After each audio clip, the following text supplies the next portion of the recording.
con Ruth del Salto.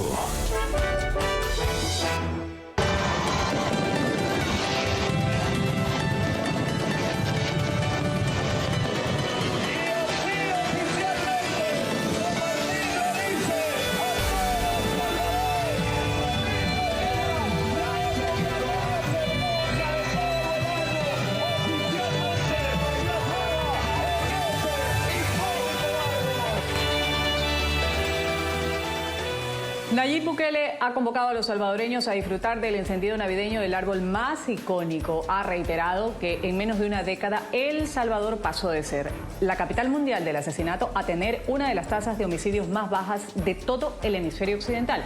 Eso según las cifras oficiales. Un estudio de Gallup señala que un 88% de los salvadoreños confirma un cambio radical. Le atribuyen esto a las políticas de Bukele contra las pandillas, aunque también se habla de detenciones arbitrarias, de falta de transparencia en las cifras y violaciones a los derechos humanos. Esto de acuerdo con un grupo de Defensa Ciudadana. Vamos a abrir el debate en Ángulo. Me siento bien orgullosa de estar aquí con mi hija. Yo pienso que ha hecho algo increíble en todo el mundo y todos lo han reconocido y es algo que de verdad me siento muy orgullosa. Muy emocionante, la verdad. Es muy alegre y es un momento para compartir en familia y amigos. Pues está muy bien. Yo creo que el presidente Nayib ha hecho un buen trabajo. Sí, muy bonito todo. En verdad da gusto salir así. Muchas gracias por hacer posible este sueño que era imposible unos años atrás. Esos principios no son opcionales y hay ya años y décadas de experiencia para interpretar y condicionar políticas de gobiernos con respecto a derechos humanos. El aumento de la violencia física, sexual, digital es notorio en El Salvador y cada vez más hay menos protección por parte del Estado. Y seguimos con la empresa Gallup, la empresa de análisis que atribuye esa cifra récord a la reciente ofensiva del gobierno de Bukele contra las pandillas, mientras en el 2017, por ejemplo, un 28% afirmaba sentirse seguro al caminar por las calles de El Salvador en las noches. Hoy esta cifra ya casi se acerca al 90%.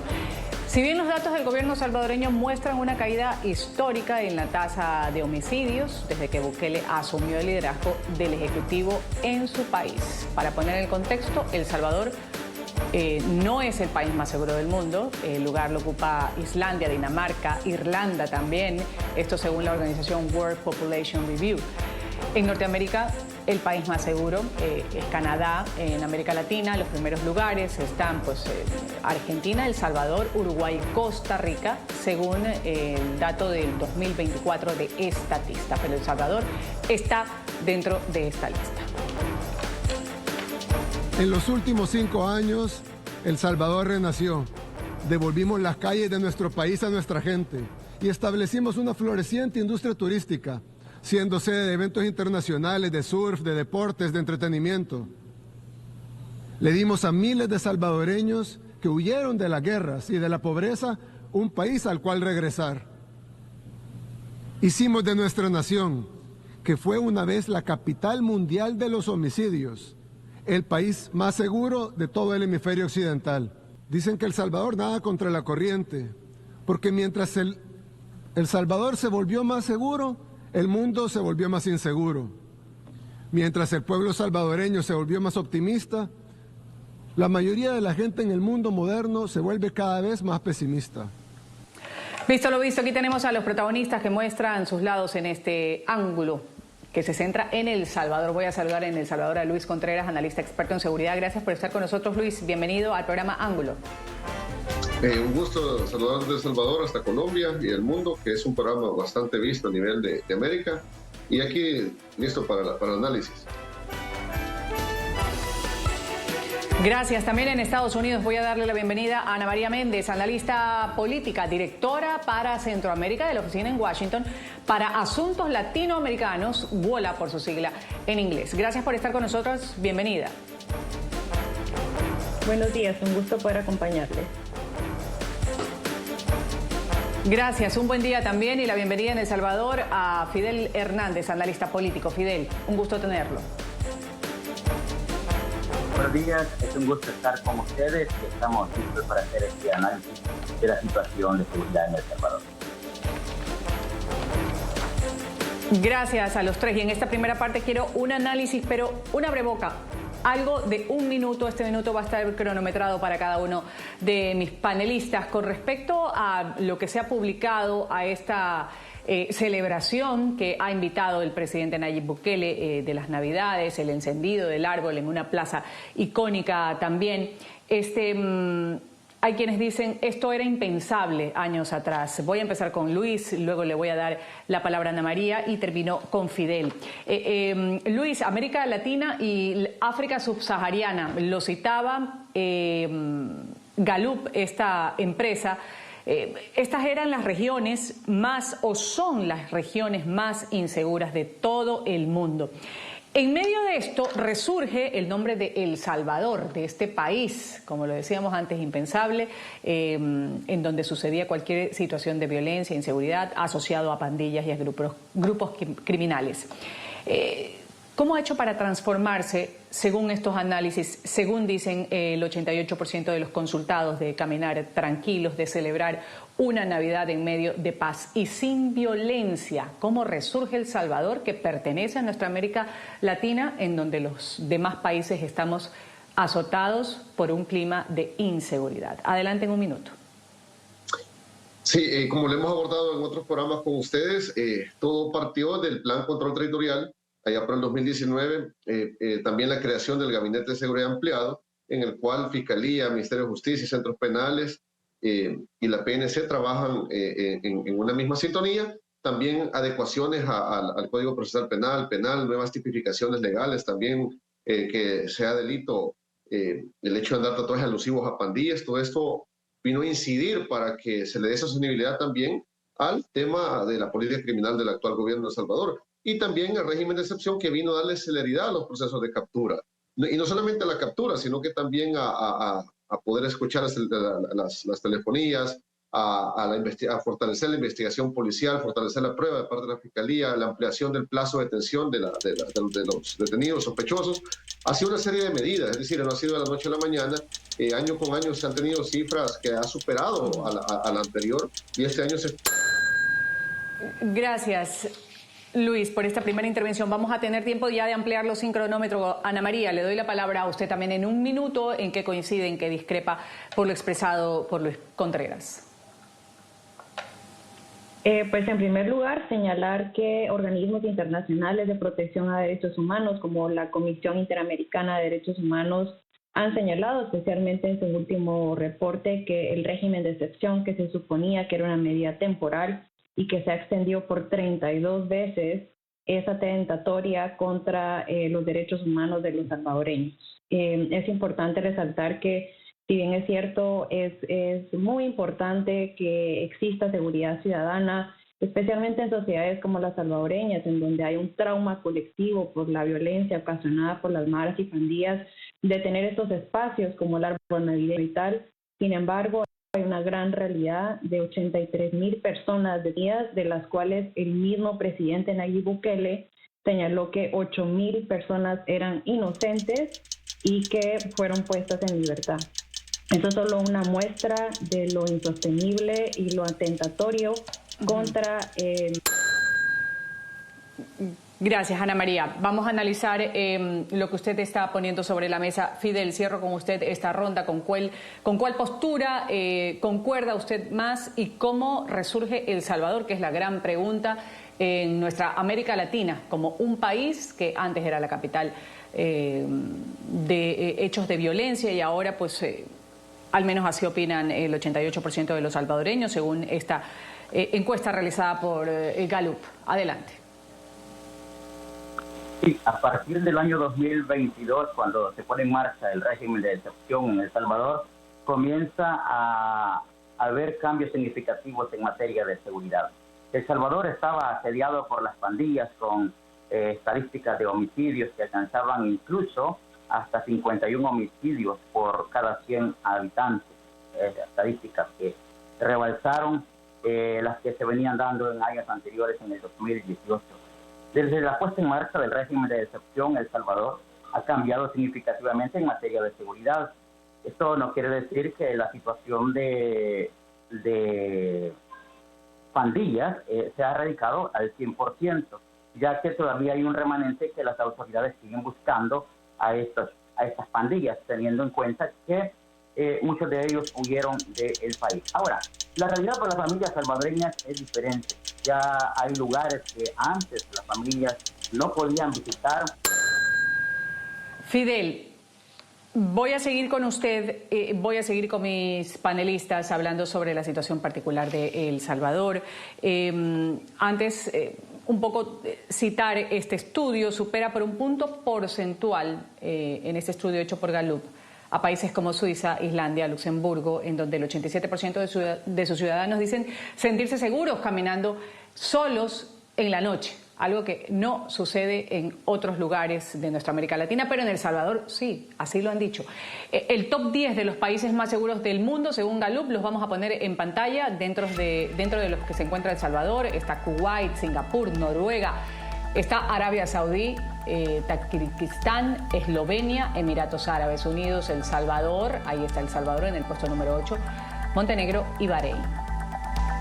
¿Cómo logra esto? Ya lo decía hace un momento Luis, usted lo atribuía a la gobernanza que ha tenido durante estos dos últimos periodos, porque ha sido reelegido el presidente Bukele.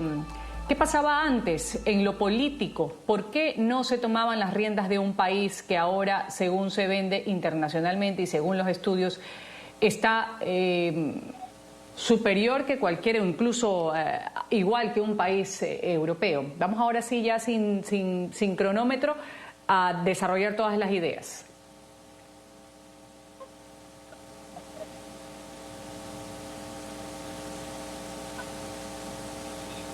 Luis. En mi caso, perdón. Sí, evidentemente en el pasado la clase política no había tenido la voluntad para realizar un plan de seguridad estructurado, definido, articulado, que pudiera neutralizar la operatividad de las pandillas y del crimen organizado en El Salvador, porque recordemos que en seguridad la delincuencia no se elimina, se neutraliza, es decir, si el Estado flaquea en su política criminal puede volver a fluctuar. Por eso el régimen de excepción todavía se mantiene, porque a través de estudios criminológicos, a través de la perfilación geográfica del crimen, todavía se establece de manera sistemática que es necesario. Esto es respuesta porque muchas ONG que critican esto desconocen ese tipo de estudios criminológicos que se hacen a nivel de Ministerio de Justicia, de la mesa técnica, que no solamente se trata de quitar el régimen de la noche a la mañana, sino que, como repito, no se trata de capturas a diestra y siniestra, sino que es para fortalecimiento de la prueba, porque si se llegara a quitar, por decir ahora, el día de mañana el régimen de excepción, pandilleros que han sido detenidos hace 4 días saldrían en libertad. ¿Me explico? Es decir, es una serie de situaciones que muchas, no solo organismos internacionales ignoran, sino que medios internacionales que tienen ya una agenda con dardos cargados en contra del país, no entiendo por qué. Y al final, en cuanto a los sistemas, que han habido personas inocentes liberadas, claro que lo ha habido. En Estados Unidos inclusive han asesinado con pena de muerte a personas inocentes. Los sistemas no son perfectos, pero son perfectibles. Y lógicamente, al tener un régimen de excepción, una captura masiva, el margen de error aumenta. Sin embargo, como el proceso funciona, por eso han quedado en libertad.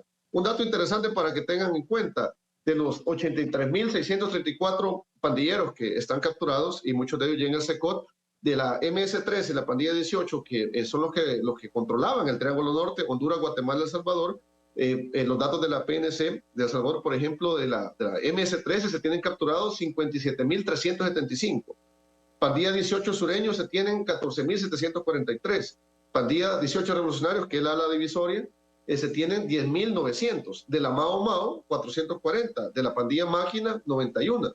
Y de la Mirada Loca sureños, 85. Me imagino que los organismos internacionales ni conocen a las otras pandillas, ignoran totalmente la realidad que teníamos en El Salvador. Por eso al final, como la realidad la viven los salvadoreños a diario, a nivel social, por eso es que el presidente está bien evaluado. Es decir, si nos vamos a la parte técnica, muy diferente lo que pasaba con Antonio Saca. ¿Y por qué mencionó Antonio Saca en aquel momento? Porque Antonio Saca tenía un andamiaje comunicacional muy bueno, pero la realidad era otra. Las pandillas seguían extorsionando, la ley antipandillas no funcionó, los delincuentes quedaban libres. Me explico, es decir, al hacer una analogía entre otros presidentes, que por cierto Tony Saca está condenado a 10 años por corrupción, y por eso al final el presidente en esta encuesta de Gallup sale altamente evaluado. Y también otro dato interesante, a nivel de Centroamérica, hasta octubre del 2024, El Salvador solamente tenía 100 asesinatos, solamente 100. Costa Rica tenía 700.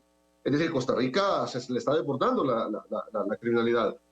Honduras tenía 2.060, Guatemala 2.090 y Panamá 450. Es decir, a nivel de Centroamérica, El Salvador es el que mejor datos tiene y obviamente sería importante que los otros países de la región, los países vecinos, tuvieran el mismo nivel de seguridad porque somos una región pequeña y es importante una dinamización económica a nivel regional. Por eso yo siempre he hecho la propuesta de crear una comisión de seguridad transnacional que la lidere El Salvador a nivel de Centroamérica para evitar que estas pandillas sigan fortaleciéndose en países como Guatemala y Honduras, porque allá han ido a huir, los han capturado algunos, los han devuelto al país por la misma situación, es decir, aquí no tienen terreno fértil para volver a configurarse.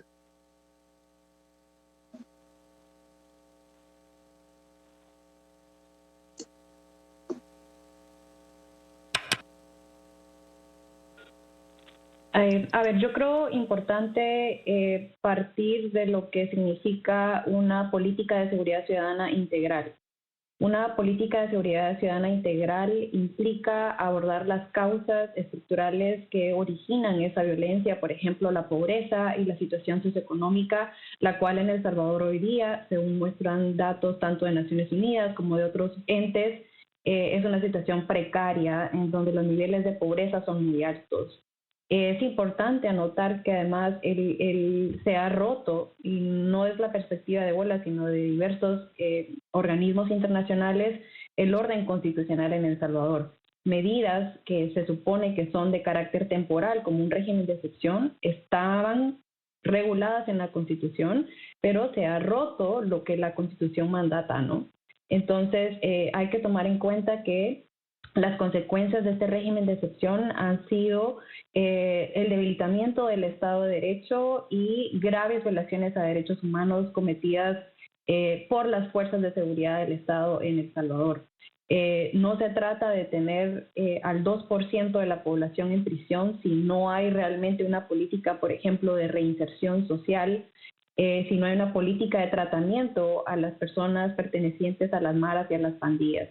Es preocupante porque se han registrado detenciones arbitrarias, incluso tortura. Basta con ver lo que muchos familiares de personas han mostrado con fotografías de personas con un bajo peso.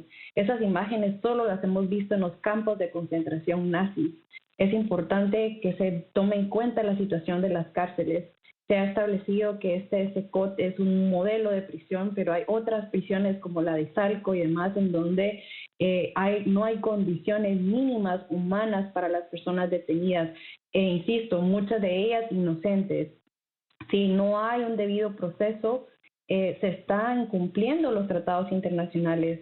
Este anuncio que hizo el presidente Bukele de que reconoce la inocencia de personas detenidas es muy grave, porque eso tendría como consecuencia responsabilidad internacional del Estado salvadoreño, incluso penal, por estas graves violaciones a derechos humanos. Es muy dramática la situación en donde también se ha visto que el régimen de excepción no se ha utilizado exclusivamente para combatir a las maras y pandillas, sino como un instrumento para atacar a las voces críticas y a las voces disidentes. Y estuve en El Salvador recientemente acompañando una delegación del Congreso de Estados Unidos y lo que muchas personas me dijeron en San Salvador, lo que yo pude ver, es que hay mucho temor y mucho miedo a hablar y denunciar lo que está pasando por medio del gobierno de Nayib Bukele. Esa autocensura es muy crítica. Si el régimen de excepción se estableció para controlar a las maras, ¿por qué entonces se han detenido a periodistas independientes que han sido críticos a la gestión de Nayib Bukele? Esa es la gran pregunta. Hay que tener mucho cuidado porque se están violando ante los ojos del mundo derechos humanos de miles de personas. E insisto, muchos reconocemos, incluso la misma Comisión Interamericana, que se ha reducido la violencia. Pero ¿cuál es el costo? Es la pregunta. Ya. Ana María. ¿Cuál es el costo, Fidel? ¿Cuál es el costo? Pregunta Ana María. Y se habla de una imagen incompleta, quizás por algunos analistas que coinciden con la postura que ha dado Ana María, elogiar la reducción en la tasa de homicidios en El Salvador, también demanda que se tomen en cuenta esto de los métodos. Alguien decía, a un costo de que el 2% de la población en El Salvador esté en las cárceles. ¿Qué decir al respecto, Fabián? Fidel. Sí, bueno, ¿a qué costo los salvadoreños ahora gozan de una seguridad diferente a la que tenían en años anteriores? Bueno, el mismo presidente decía que hay errores dentro de este plan de seguridad llamado control territorial, en el cual se marca también el régimen de excepción. Pero quienes también salen ganando dentro de estos planes de seguridad es la mayoría de los salvadoreños, puesto que las pandillas tenían asediadas las comunidades, sobre todo las vulnerables. Los negocios, los empresarios, todos pagaban el costo de las pandillas con las extorsiones, con muerte incluso cuando no lograban pagar el dinero que exigían las pandillas de manera mensual, de manera semanal. Entonces, el costo que los salvadoreños pagaban por tener las pandillas ahí circulando en las calles era altísimo, que llevaba incluso a tener escenas de asesinatos en cada momento, en cada pasaje de las colonias del país. Ahora, el costo que se pagó por la seguridad que ahora goza El Salvador o que se está pagando, los expertos dicen en todo momento de que se va a implementar un plan de seguridad, también hay un margen de error, y en este sentido hay muchas personas también que han sido capturadas en el marco del régimen de excepción en vías de investigación. ¿Por qué? Porque las pandillas no delinquían solas, las pandillas tenían aliados estratégicos, porque las pandillas actuaban con estrategia. Entonces, en ese sentido, hay muchas personas que han sido capturadas por estar vinculadas de alguna manera con las pandillas. Y llámese esta porque si hay personas inocentes, claro. ¿Por qué? Porque las pandillas capturaban o reclutaban a cualquier persona que estaba por ahí, que no estaba totalmente vinculada a las pandillas, para cobrar extorsiones, para mandar los mensajes a los empresarios, al pequeño emprendedor, a todos ellos. ¿Por qué lo hacía la población? Porque estaban amenazados. Entonces, en ese sentido, hay muchas personas inocentes que se vincularon con las pandillas de esta manera. Y en ese sentido también, cuando inicia el régimen de excepción, muchas de esas personas fueron encarceladas, algunas ya fueron liberadas y otras continúan en las cárceles. El tema del hacinamiento en las cárceles no es nada nuevo. Durante años, y ha sido un problema de todo gobierno en El Salvador, el hacinamiento en las bartolinas policiales, el hacinamiento en la red de cárceles del país. Y justamente, pues antes se mantenía porque había una pandilla, la MS estaba aparte de la 18, porque se tenía una gran rivalidad que dentro de las cárceles también cometían homicidios. Entonces, ahora, cuando inicia el régimen de excepción, cuando se construye el nuevo penal, del terrorismo, COP en El Salvador, se logra descongestionar un poco las cárceles. Entonces, la situación de hacinamiento de las cárceles en El Salvador no ha sido nada nuevo, se está buscando. Creería que porque el tiempo que se lleva implementando estos planes de seguridad no se ha logrado también solventar algunas situaciones que son erróneas para el sistema. Vamos a quedarnos hasta ahí, vamos a tener que ir a pagar el corte comercial, vamos a la pausa enseguida, volvemos con los estados de excepción en El Salvador que han sido prolongados algunas veces, en Ecuador, y con este país voy a irme al corte comercial citándolo. Se ha colocado como el país con la puntuación más baja en materia de seguridad de todo el mundo. Tan solo el 27% de los ecuatorianos aseguran sentirse seguros caminando solos por la noche. Un nuevo mínimo histórico para este país. Se enfrenta una crisis de seguridad de Ecuador que se ha intensificado desde la pandemia del COVID-19. Una tasa de homicidios de casi 50 por cada 100.000 habitantes. En el 2023... a Ecuador lo sobrepasan solamente por 3 puntos porcentuales. Países como Sudáfrica, Liberia, quienes están estadísticamente a la par con un 30%. En el informe del 2022, el 42% de la población adulta en Ecuador aseguraba que se sentía segura caminando por las noches, mientras que en Afganistán, por ejemplo, se señalaba que era el país que registraba la peor puntuación en el 2022 con un 22%. Volvemos luego del corte. Ya regresamos con Ángulo por NTN 24, el canal de las Américas.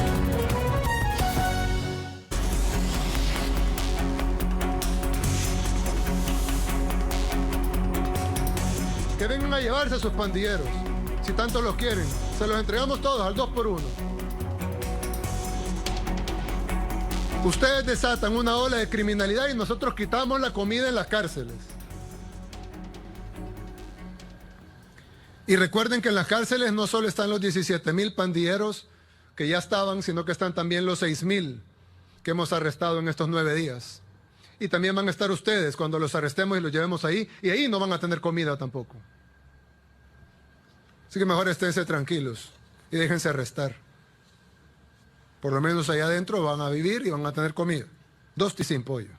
Llevamos ya 30 meses de una medida que nosotros en El Salvador conocemos como régimen de excepción, que nos quita derechos y garantías fundamentales a todos los salvadoreños. Y digo a todos porque la narrativa de Bukele, el hoy presidente inconstitucional de El Salvador, es que él tiene presos 82,000 pandilleros. Y eso es completamente falso. Tiene 82,000 personas adultas procesadas que únicamente han sido presentadas una tan sola vez ante un juez sin rostro y no han tenido derecho a una segunda audiencia. En 2019, Bukele llegó a la presidencia presentándose como el candidato del cambio en aquel entonces y como alguien ajeno al bipartidismo que había prevalecido en el país durante casi 30 años.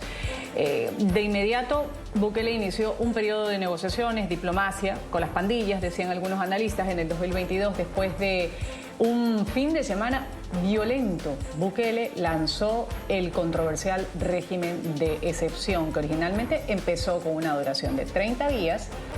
Desde entonces, esta medida ya se ha prorrogado algunas veces. Luis, ¿cuánta efectividad ha tenido esto de los estados de excepción? Eso por una parte. Hablábamos del tema de Ecuador, por ejemplo, que se replica, pero allá hay un conflicto armado interno. Se habla de que se quitan los derechos y garantías de las personas, del ciudadano común. ¿Cuál sería la efectividad, Luis, que podemos destacar aquí versus todo lo que se está denunciando, que es el costo del que hablaba quizás también Ana María en el bloque pasado? No, indudablemente la efectividad ha sido irrefutable. Es decir, yo te da un dato de cuanto a los detenidos en las diferentes pandillas e incluso otro dato que te puedo dar, pistolas han decomisado 2016, revólver 976, fusiles 401, metralladoras 85, escopetas 868, lanzagranadas, antitanques, también han decomisado granadas artesanales. Es decir, es bastante sustancial lo que se ha logrado en cuestión de capturas. Y vamos a otro punto interesante, a veces no es necesario que te lo digan las autoridades, sino que en el día a día las personas pueden andar en autobús, andan con sus teléfonos, andan a altas horas de la noche. Es decir, si ya no hay homicidio, ya no hay extorsiones, porque realmente la mayoría de delincuentes están detenidos.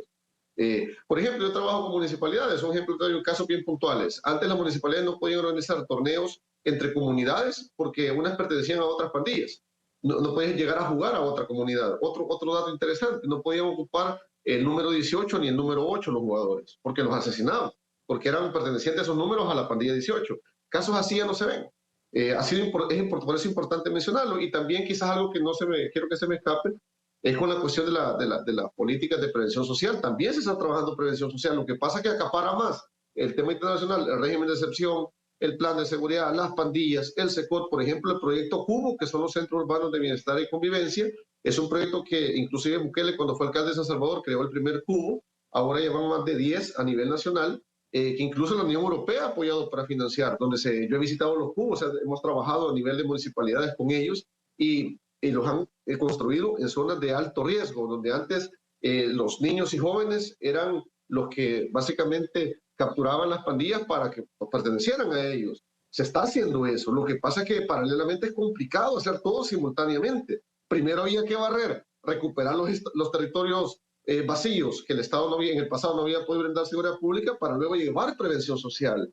Es un andamiaje que va a llevar muchos años, mucho tiempo. Es como la dinamización económica, que actualmente ya se comienza a reactivar.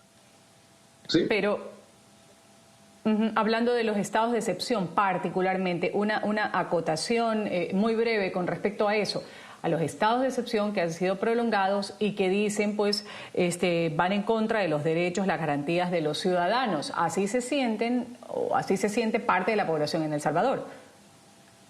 Me imagino que inclusive, por ejemplo, la última encuesta de Galo dice que la mayoría está feliz con el régimen de excepción y no quiere que lo quiten porque piensan que los criminales van a regresar. Obviamente hay un sector que no va a estar contento, te lo digo porque inclusive los alcaldes lo mencionan cuando van a las comunidades, los familiares de los pandilleros que se han detenido, por ejemplo, gente que también tuvo alguna vinculación y después quedó en libertad, que también no va a estar contento, es comprensible, pero al final, como yo lo mencionaba en mi primera intervención, que no hay ningún gobierno que va a hacer las cosas de manera perfecta, porque no somos perfectos. Si lo comparamos con gobiernos anteriores, es una enorme diferencia en política criminal a lo que se tiene en el pasado y hasta hoy. Fidel, ¿usted está de acuerdo con lo expresado por Luis con respecto al estado de excepción? La mayoría de la población, dice Luis, está contenta, de hecho, quiere que se mantenga un estado de excepción, ha afirmado Luis. En realidad esto pasa en El Salvador. ¿Cómo se sentirían al levantarse esta medida del estado de excepción? ¿En realidad podría desbalancearse la percepción de seguridad que tienen ahora la mayoría de los salvadoreños? ¿Cómo lo ve usted? Bueno, lo que ha dejado como resultado el régimen de excepción ha sido la seguridad. Y los salvadoreños no quieren volver a vivir en inseguridad, puesto que ha sido duro vivir esas épocas de homicidios en los autobuses, en el transporte público, en las plazas públicas, en los parques, donde los niños, los jóvenes no podían llegar a jugar.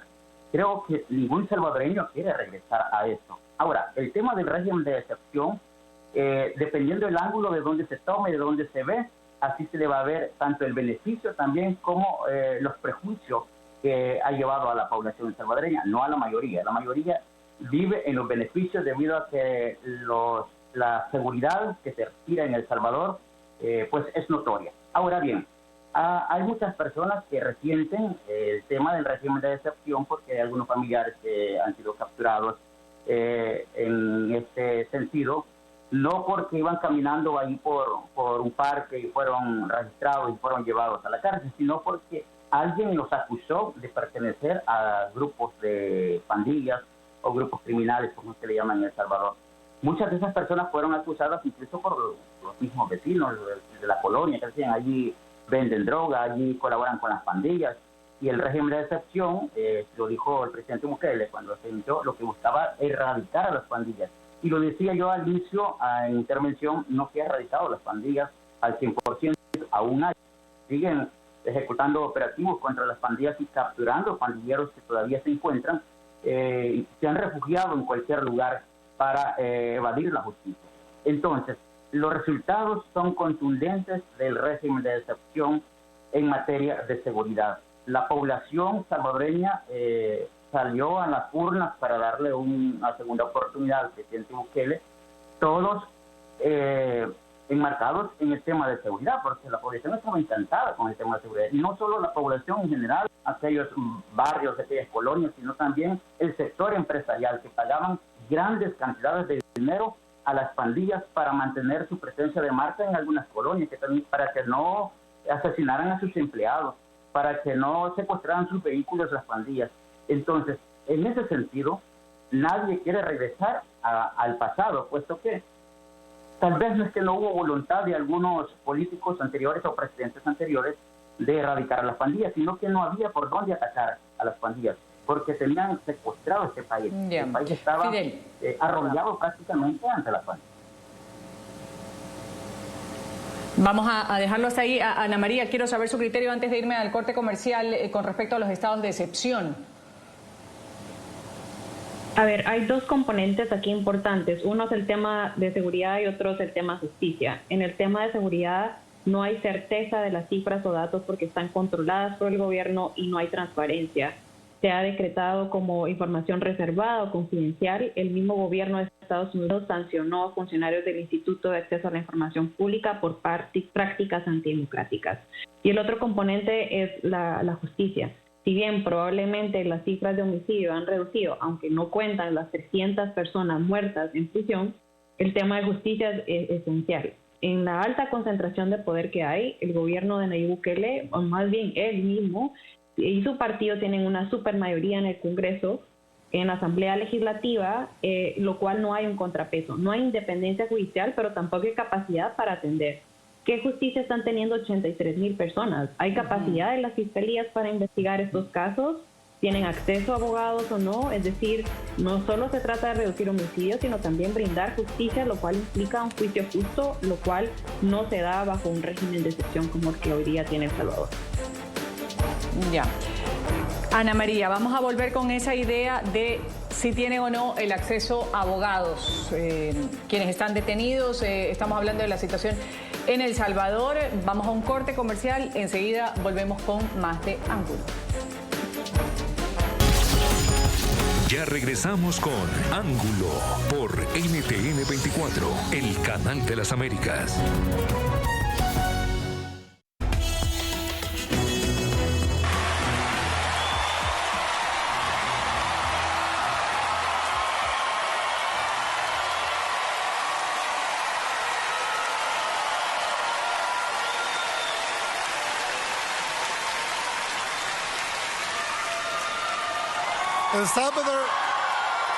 El Salvador has changed forever, and we have demonstrated it here once again.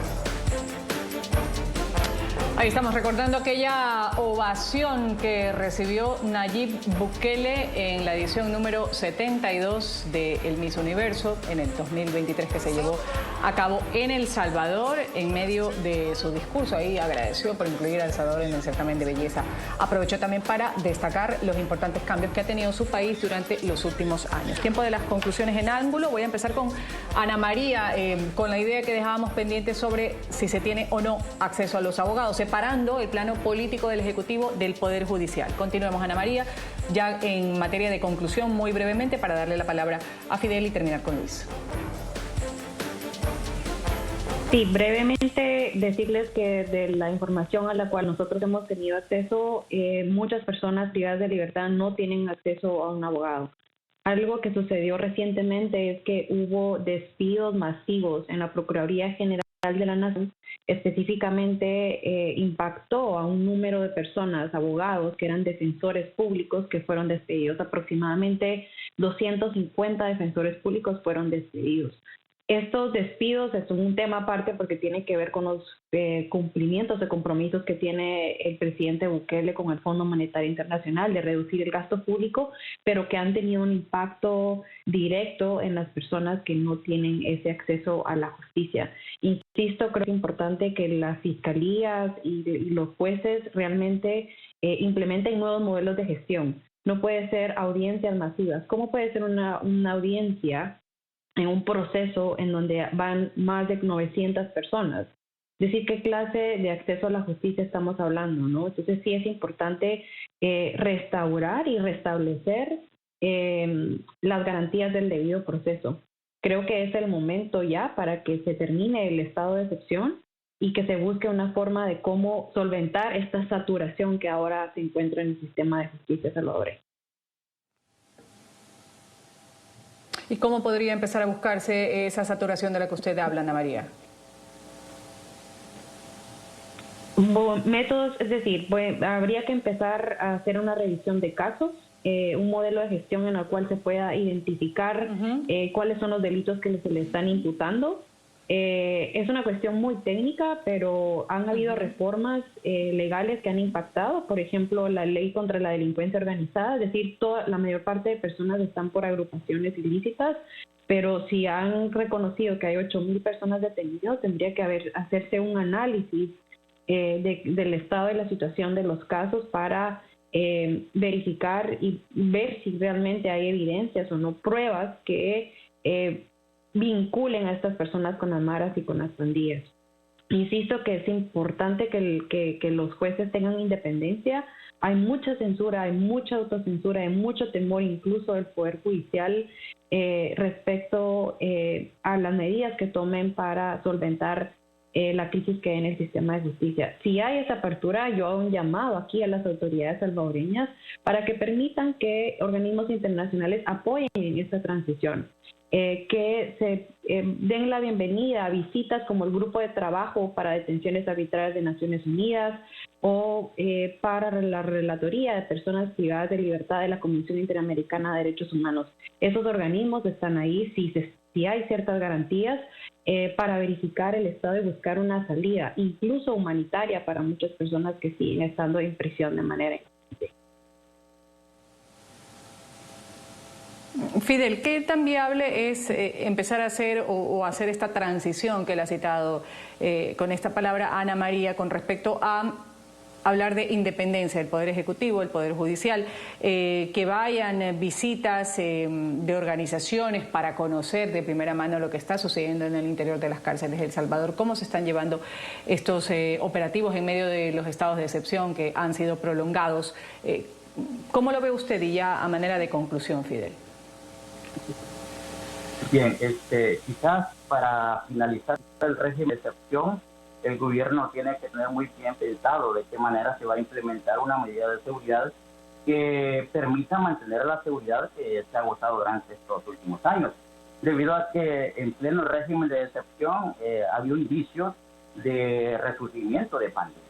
Entonces, en ese sentido, pues, para asegurar los años de seguridad que tuvo el país o que tiene el país, terminar con el régimen de excepción sería también tener un buen plan de estratégico de seguridad en el cual pues permita a los salvadoreños seguir viviendo la misma seguridad. Ahora bien, con relación a la situación de que planteaba a Ana María, el acceso a la seguridad para la población, pues en el caso de acceso a los abogados sí hay por parte de la población que está recluida por A o B motivo. El detalle es que los defensores públicos no alcanzan ese número debido a la escasez, o sea, son pocos para la cantidad de personas que demandan el servicio. Y en el sentido de los que son, de los que buscan un abogado particular, la situación de escasez de recursos económicos también no da a muchas familias de tener un abogado particular. Esa es una de las problemáticas que tiene los defensores. No alcanzan los defensores públicos que de manera gratuita van y defienden a una persona, y los que son pues particulares no alcanzan a ser pagados por las familias, porque en su mayoría están en las cárceles son personas de escasos recursos.